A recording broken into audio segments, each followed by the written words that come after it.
SSTVಯಲ್ಲಿ ಜಾಹೀರಾತು ನೀಡಲು ಈ ನಂಬರಿಗೆ ಸಂಪರ್ಕಿಸಿ. ನಮ್ಮ ರವಿಚಂದ್ರನ್ ಅವರ ಶಾಂತಿ ಕ್ರಾಂತಿ ಸಿನಿಮಾ ರಿಲೀಸ್ ಮಾಡಬೇಕು ಅಂತ ಸಾಕಷ್ಟು ಜನರು ಹೇಳ್ತಿದ್ದಾರೆ. ನಿಮ್ಮ ಒಪಿನಿಯನ್ ಏನು, ಮಾಡಬೇಕಾ ಬೇಡ? ಮಾಡಬೇಕು ಸರ್. ಯಾಕಂದರೆ ಆ ಕಾಲದಲ್ಲಿ 1990s ಅವರು ಫ್ಯಾನ್ ಇಂಡಿಯಾ ಮೂವಿ ಮಾಡಿದ್ದಾರೆ. ಅದಕ್ಕೋಸ್ಕರ ಅವರು ಫಸ್ಟ್ ಅಲ್ಲ ನಮ್ಮ ಕನ್ನಡ ಇಂಡಸ್ಟ್ರಿಯಲ್ಲಿ ಫಸ್ಟ್ ಟೈಮ್ ಅಲ್ಲ ಅವರು ಆಲ್ ಇಂಡಿಯಾ ಇದನ್ನು ಮಾಡಿದ್ದು. ಅದಕ್ಕೋಸ್ಕರ ಈಗೆಲ್ಲ ಇವರೆಲ್ಲ ಮಾಡ್ತಾರೆ. ಫಸ್ಟ್ ಅವಾಗೇ ಮಾಡಿದ್ದಾರಲ್ಲ ಅವ್ರ ಟ್ಯಾಲೆಂಟು ಚೆನ್ನಾಗಿದೆ. ಅದಕ್ಕೋಸ್ಕರ ಅವರು ಅದನ್ನು ಅವ್ರಿಗೆ ತಕ್ಕಂಥ ಅದು ಎಸ್ ನಾರಾಯಣ ಅವರು ಹೇಳ್ತಾ ಇದ್ದರು, ನೀನೇ ನೋಡ್ತಾ ಇದ್ದೆ, ಅವ್ರು ಹೇಳ್ತಾ ಇದ್ರು ಅದಕ್ಕೆ ತಕ್ಕಂಗೆ ಅವ್ರಿಗೆ ಬೆನಿಫಿಟ್ ಬಂದಿಲ್ಲ ಅಂತೆ. ಅದಕ್ಕೋಸ್ಕರ ಸ್ವಲ್ಪ ಈಗಿನ ಜನ್ರೇಷನ್ ಅವರು ಅವರಿಗೆ ವ್ಯಾಲ್ಯೂ ಅಂದರೆ ಒಂದು ಪ್ರಮೋಷನ್ ಮಾಡೋದಕ್ಕೋಸ್ಕರ ಆದರೂ ಅವ್ರಿಗೆ ಅದನ್ನು ರಿಲೀಸ್ ಮಾಡಬೇಕಂತ ಹೇಳ್ತೀನಿ ಅಷ್ಟೇ. ಅಂದರೆ ಆ ಕಾಲದಲ್ಲಿ ಅವರು 15ರಿಂದ 10 ಕೋಟಿ ಖರ್ಚು ಮಾಡಿದ್ರು. ಹೌದು. ಅವಾಗ ಯಾರು ಅವ್ರ ಕೈ ಹಿಡಿಲಿಲ್ಲ. ಹೌದು. ಇವಾಗ ಎಲ್ಲರೂ ಟ್ರೆಂಡ್ ಮಾಡ್ತಾ ಇದ್ದಾರೆ, ಕಮೆಂಟ್ ಶೇರ್ ಮಾಡೋದು, ರೀಲ್ಸ್ ಮಾಡೋದು, ಈ ಥರದ್ದೆಲ್ಲ ಮಾಡ್ತಾ ಇದ್ದಾರೆ.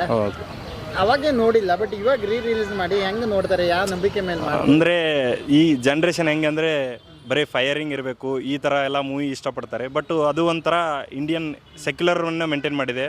ಆ ಮೂವಿ ನೋಡಿ ನೀವು, ಅದು ಆ್ಯಕ್ಚುಲಿ ಯೂಟ್ಯೂಬಲ್ಲೆಲ್ಲ ಹೆಚ್ಚಿಗೆ ಓಡಿದೆ. ಅದು ಈಗ ಟ್ರೆಂಡ್ ಆಗಾನೆ ಅಂದರೆ ರಿಲೀಸ್ ಆಗಬೇಕು, ಓಡಬೇಕು ಅನ್ನೋದು ನಮ್ಮ ಆಸೆ. ಯಾಕಂದರೆ ರವಿಚಂದ್ರ ಅವ್ರಿಗೆ ಇನ್ನೂ ಮೂವಿಗಳನ್ನು ತೆಗಿಯೋಕ್ಕೆ ಹೆಲ್ಪ್ ಆಗುತ್ತೆ.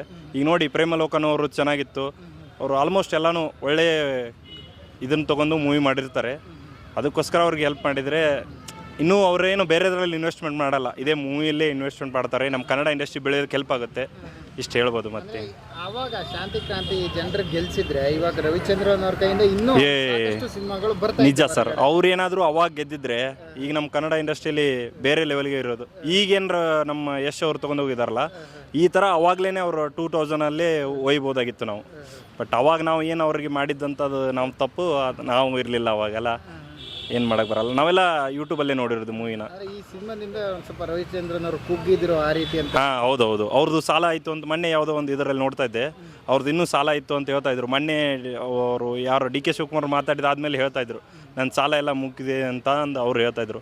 ಅವ್ರ ಸಾಲ ಇರೋದಕ್ಕೋಸ್ಕರನೇ ಮೂವಿನ ಮಾಡಿಲ್ಲ ಅಂತ ನನ್ನ ಅಭಿಪ್ರಾಯ. ಅಂದ್ರೆ ಆಗಿನ ಕಾಲದಲ್ಲಿ ಇವಾಗ 1 ಕೋಟಿ ಸಿನಿಮಾ ಹಾಕಕ್ಕೆ ಹಿಂದೆ ಮುಂದೆ ನೋಡ್ತಾ ಇದ್ರು ಪ್ರೊಡ್ಯೂಸರ್ಗಳು. ಹೌದು. ಆ ಕಾಲದಲ್ಲಿ 10 ಕೋಟಿ ಮೇಲೆ ಇನ್ವೆಸ್ಟ್ಮೆಂಟ್ ಮಾಡಿದ್ದಾರೆ. 150-200 ಕೋಟಿ ಹೌದು ಅಮೌಂಟ್ ಇದ್ರೆ ಇವತ್ತು. ಹೌದು.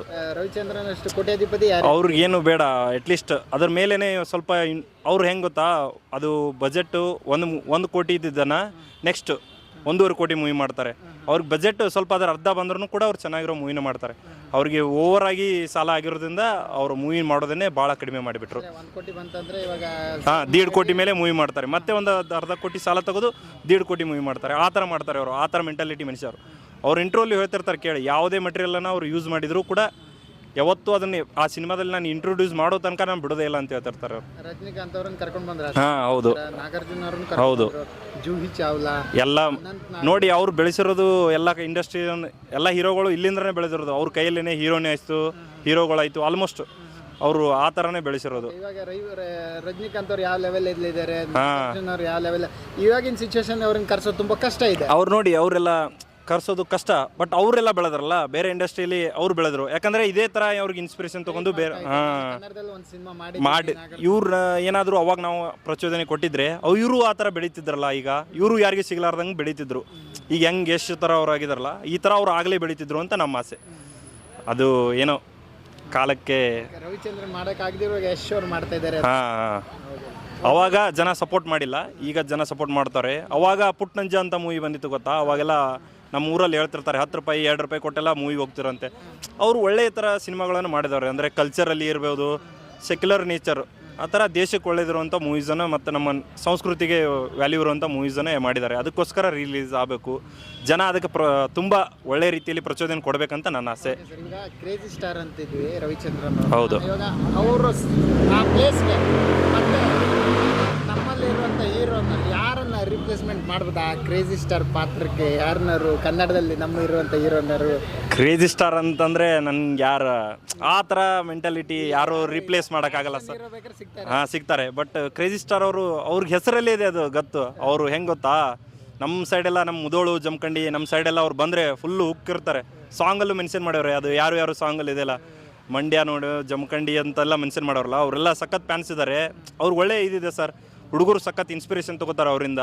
ಅದಕ್ಕೋಸ್ಕರ ಈಗ ಯಾರಾದರೂ ಹೊಸದಾಗಿ ಪ್ರೊಡ್ಯೂಸರ್ ಮಾಡೋರು ಇದ್ದಾರೆ ಅಂದರೆ ಅಥವಾ ಮೂವಿ ಮಾಡೋರು ಇದ್ರಂದರೆ ಅವರಿಂದ ಇನ್ಸ್ಪಿರೇಷನ್ ತೊಗೋಬೋದು. ಯಾಕಂದರೆ ಅವರು ಕಲ್ಚರಲ್ಲಿ ಸಖತ್ತಾಗಿ ಮೂವಿಗಳನ್ನು ಮಾಡೋರು. ನೀವು ಅವ್ರು ಮೊದಲಿಂದ ಮೂವಿ ನೋಡಿ ಎಲ್ಲನೂ ಚೆನ್ನಾಗಿದ್ದಾವೆ.